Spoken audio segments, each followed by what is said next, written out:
Esto es DW Noticias desde Berlín. Naciones Unidas advierte del colapso del sistema de salud en la Franja de Gaza por el asedio del ejército israelí. La situación del hospital Al-Shifa y de otros centros de salud se deteriora rápidamente, amenazando la vida de miles ante llamados urgentes de organizaciones humanitarias para que cesen los bombardeos. Israel asegura que la organización terrorista Hamas utiliza los centros hospitalarios como centros de operación. Estos son nuestros titulares. El primer ministro de Israel, Benjamín Netanyahu, afirma que Hamas rechazó una oferta para suministrar combustible y mantener funcionando el complejo de Al-Shifa y que permite evacuaciones. Naciones Unidas advierte que es imposible desalojar centros médicos sin lugares seguros donde trasladar a los pacientes. Además, más de 100.000 personas asisten a una marcha en París para condenar los crecientes casos de antisemitismo en el país desde el pasado 7 de octubre. La manifestación incluyó a prominentes, pero también controversiales figuras de la política francesa. Y una polémica amnistía genera multitudinarias protestas en España. Cientos de miles salieron a las calles en todo el país en contra de las medidas de gracia ofrecidas por el partido de gobierno a los separatistas catalanes para mantener en el poder al actual presidente del gobierno, Pedro Sánchez.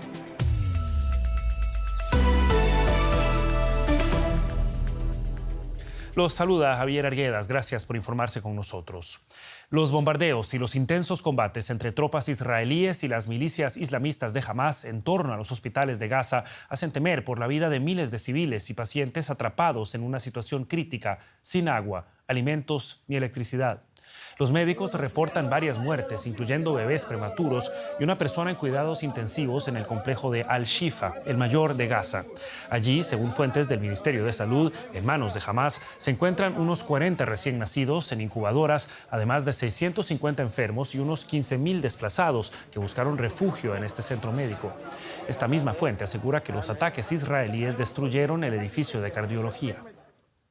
El ejército de Israel, que continúa con su represalia por los atentados terroristas del grupo Hamas en suelo israelí el 7 de octubre, afirma que el hospital de Al-Shifa no es un objetivo militar y que ayudará a evacuar a los bebés prematuros a instalaciones más seguras. Pero el director del centro médico afirma que sus inmediaciones se han convertido en una zona de guerra y que no hay un paso seguro al exterior. Los combates entre Israel y Hamas se intensifican en torno a los hospitales en el norte de Gaza, cuya situación es desesperada por la falta de suministros, insumos médicos esenciales y electricidad. Samira Alcor huyó del hospital de Al-Shifa, donde se había refugiado con sus hijos y su familia. Ella describe así su experiencia en el mayor centro hospitalario de Gaza. Pensábamos que el hospital era seguro, pero no lo es. Si hubiéramos permanecido allí 5 minutos más, nos habrían matado. Empezaron a bombardearnos y salimos corriendo. Mi hijo resultó herido, así que lo dejé allí para que lo atendieran. No pude traerlo conmigo. Estaba cansada y asustada. Le pedí a mi sobrino que se quedara con él y huimos. Miles de desplazados han buscado refugio en los hospitales. Los médicos advierten de que cientos de pacientes están en riesgo. 2 bebés prematuros murieron después de que las incubadoras dejaron de funcionar. La Organización Mundial de la Salud expresó su preocupación tras perder el contacto con el personal del hospital Al-Shifa. El servicio está colapsando por la falta de combustible y los ataques directos a algunos de los edificios. No hay agua potable ni tampoco electricidad. Están operando a la luz de las linternas, sin anestesia. Están afrontando una situación realmente mala en el hospital. El ejército israelí dice que su operación militar es contra Hamas y que el grupo islamista tiene un puesto de mando en el interior y los sótanos del complejo hospitalario. Hamas niega estar utilizando hospitales con ese fin. Las fuerzas israelíes niegan que el hospital esté sitiado y accedieron a ayudar con la evacuación de bebés desde Al-Shifa. Hablamos directamente y con frecuencia con el personal hospitalario. Los médicos del hospital Al-Shifa nos han pedido que ayudemos mañana a llevar a los bebés del departamento de pediatría a un hospital más seguro. Proporcionaremos la ayuda necesaria. Aunque Samira ha conseguido huir, las organizaciones humanitarias afirman que la ofensiva de Israel hace imposible la evacuación, especialmente para los pacientes enfermos y vulnerables atrapados en su interior. Y Hamás se niega a estar utilizando hospitales como centros de operaciones, como lo asegura Israel. DW Noticias habló con Mats Gilbert, un anestesista y médico de urgencias noruego que trabajó durante años en el hospital Al-Shifa en Gaza. Le preguntamos si había visto alguna evidencia de que las milicias de Hamás estuvieran utilizando el centro médico para sus propósitos durante el tiempo en que trabajó allí. He sido amenazado 2 veces, una en 2009 y otra en 2014 durante los bombardeos. Estábamos trabajando en Al-Shifa con los miembros del sistema de salud palestino y nos amenazaron para que nos fuéramos porque iban a bombardear Al-Shifa. He estado en todos los rincones de ese hospital, tomando fotos, filmando, abriendo todas las puertas que quisiera, sin restricciones. Nunca me controlaron. Y nunca había ningún alto cargo de Hamás, excepto al ministro de Salud, que tenía que estar allí. Nunca vi un soldado ni ninguna actividad militar, así que no sé, muéstrenos las pruebas. Por otro lado, Israel ha estado bombardeando el hospital de Al-Quds, que es de la Cruz Roja. Ha bombardeado el hospital turco, el oncológico. Ha bombardeado el hospital psiquiátrico, el pediátrico Al-Rantisi y el pediátrico Al-Nasser. Han bombardeado todos esos hospitales sin ni siquiera alegar que se tratara de objetivos militares. No les hace falta. Recuerden que hay numerosos informes de Naciones Unidas y otras investigaciones que muestran que Israel está atacando sistemáticamente los servicios de salud en Cisjordania y en Gaza. En la primera semana, la OMS informó de 107 ataques a instalaciones sanitarias, ambulancias y personal. Han matado a casi 200 profesionales sanitarios, médicos, enfermeras. De modo que no hay límites a los ataques israelíes a los servicios de salud. Ni siquiera necesitan estas excusas y mentiras sobre Shifa. Si tienen pruebas, que las muestren. Y este domingo el ejército israelí bombardeó posiciones en Yarun y Mais el Jabal, en el sur del Líbano. Hasta el momento, sin reportes de heridos. El ataque se registra después de que milicianos de Hezbollah dispararan misiles antitanque a una localidad israelí, hiriendo a al menos 6 personas, una de ellas de gravedad, según medios israelíes. Los enfrentamientos entre las fuerzas de defensa israelíes y Hezbollah y sus aliados se han incrementado desde el estallido del reciente conflicto entre Israel y Hamás hace 5 semanas. Frente a los temores de que esta escalada pueda extender el conflicto en todo Oriente Medio, el portavoz del ejército israelí, Daniel Hagari, reiteró que están preparados para el combate en el norte del país y que los residentes podrán regresar a sus hogares con seguridad. Las Fuerzas Armadas de Israel están centradas en Gaza, pero también estamos muy alerta en el norte. Hezbollah y el gobierno libanés son responsables de cualquier ataque desde el Líbano. Los ciudadanos del Líbano pagarán el precio de esta anarquía y de la decisión de Hezbollah de ser el protector de Estado Islámico. Nuestras fuerzas tienen planes de acción para mejorar la seguridad en el norte. La seguridad de los residentes no se verá afectada. Podrán regresar a salvo a sus hogares.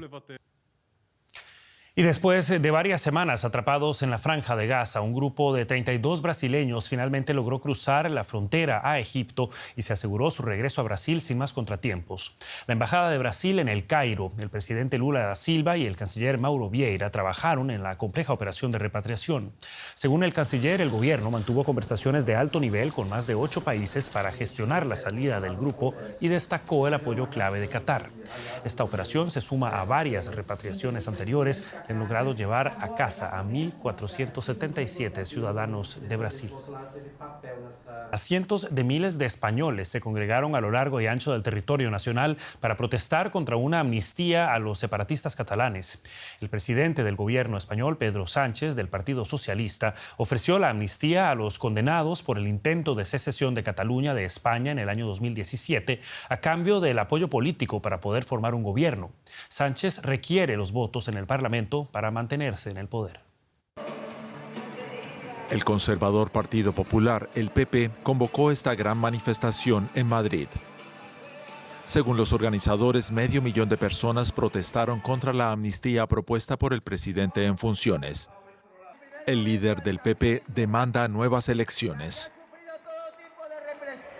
Porque defendemos un Estado de Derecho, porque defendemos la democracia y por todo esto decimos no a la amnistía, no a la impunidad, no a la desigualdad, sí a una España de ciudadanos libres e iguales y con futuro.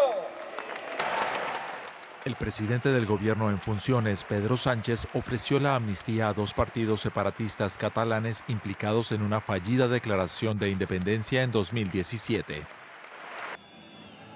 La oposición al acuerdo ha unido a la derecha y a algunos de los socialistas del presidente Sánchez. Dicen que la amnistía es inconstitucional y que socava principios como la igualdad entre todas sus regiones.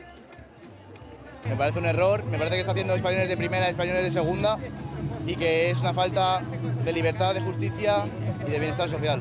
Es una minoría y todos, toda España, estamos en manos de esa minoría y eso me parece un horror. Los oponentes a la amnistía también se manifestaron en el corazón de Cataluña, Barcelona. Sánchez tiene hasta el 27 de noviembre para formar un nuevo gobierno. Si no lo logra, tendrá que convocar elecciones anticipadas. Y antes de irnos, fijamos la mirada en América Latina y en concreto en Argentina, donde este domingo tiene lugar el último debate electoral entre los 2 candidatos que se disputarán la presidencia en la segunda vuelta de las elecciones el próximo 19 de noviembre. Las últimas encuestas conceden al anarcocapitalista Javier Milei una ligera ventaja sobre el oficialista Sergio Massa. Sin embargo, los argentinos apenas se fían ya de unas consultoras que fracasaron en sus pronósticos, tanto para las elecciones primarias como para la primera vuelta de las elecciones presidenciales.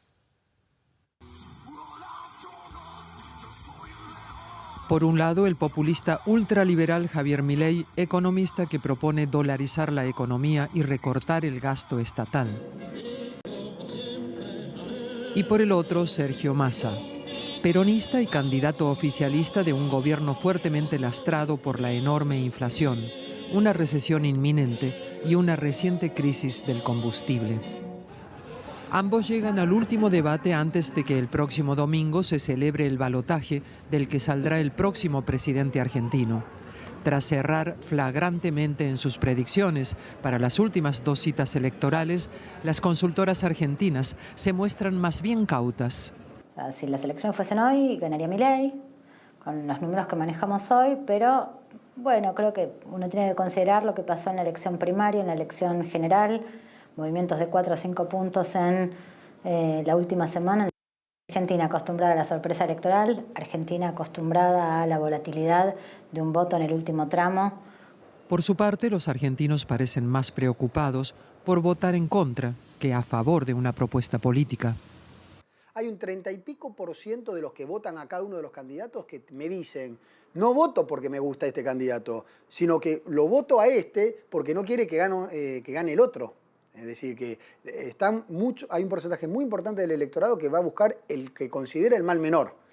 La incertidumbre generada por el resultado está afectando negativamente a la moneda del país y los mercados locales, algo que previsiblemente continuará la próxima semana, en la que el Código Electoral argentino prohíbe publicar nuevos sondeos.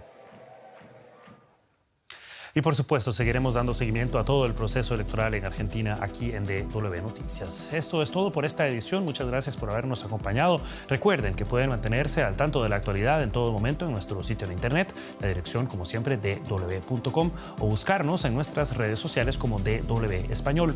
Los acompañó Javier Arguedas junto a todo el equipo de la redacción que trabaja para ustedes aquí en Berlín. Hasta la próxima. Que la pasen bien.